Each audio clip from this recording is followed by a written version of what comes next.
ছবি তুলতে কি মানে ন্যাচারালি ছবি তোলার আমার খুব বেশি শখ ছিল। ছবির প্রতি শখটা কাজ করতো অনেক ছোটবেলা থেকে। তখন আসলে ছবির প্রতি আমি কিছু বুঝতাম না। ফুলের প্রতি আমার খুব একটা ভালোবাসা, মানে এই জিনিসটা আমার খুব বেশি। গোলাপ ফুলের থেকে কাঠ গোলাপটা একটু বেশি প্রিয়।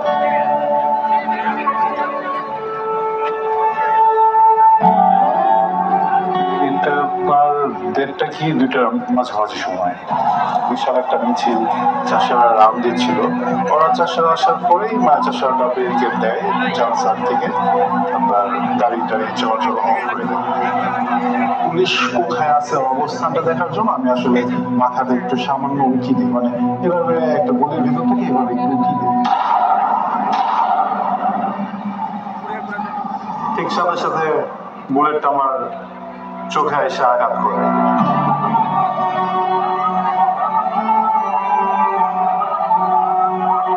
চোখ দিয়ে মানে রক্ত মনে হয় কি গরু কাটলে যেরকম না ওরকম ইটা হইতেছে। হওয়ার পরে ওই দেখে আমি আর মাথা কোনো আমি রাখতেছি না।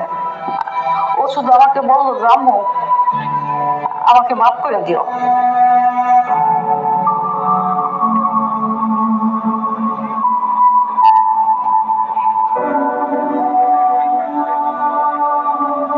আমি আমার মায়ের মুখটা অনেক বেশি মিস করি, অনেক বলতে প্রচন্ড পরিমাণের বেশি মিস করি, যেটা কখনো এক্সপ্লেনেশনে বলে বোঝানো সম্ভব না।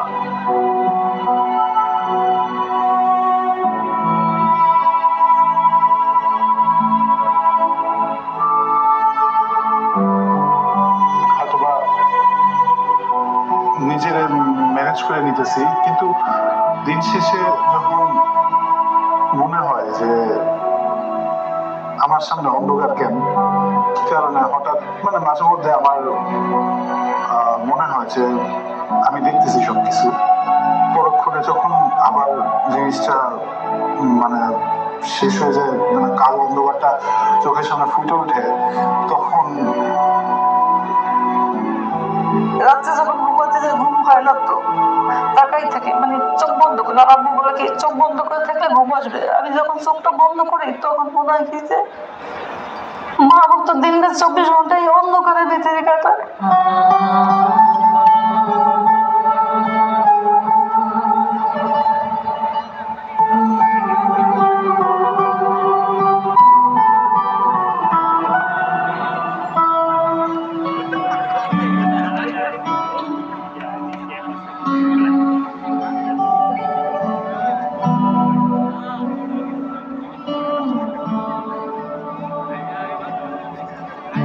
কোথায় আছি আমরা?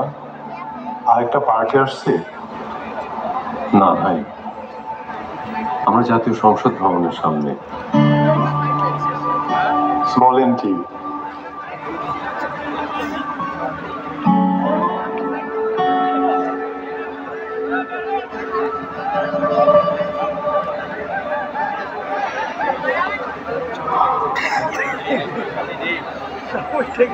সামনে তো নির্বাচন, যে যেন অধিবেশন বসবে সেদিন যদি একটু আসতে পারতাম। আমি তো আর দেখতে পাবো না, যদি একটু কানেও শুনতে পারতাম ওনারা কি নিয়ে কথা বলছে।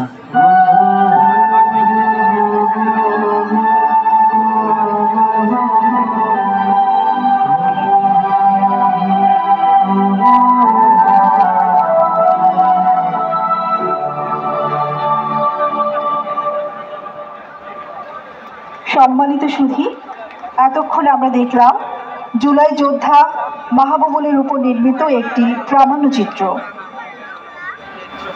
সম্মানিত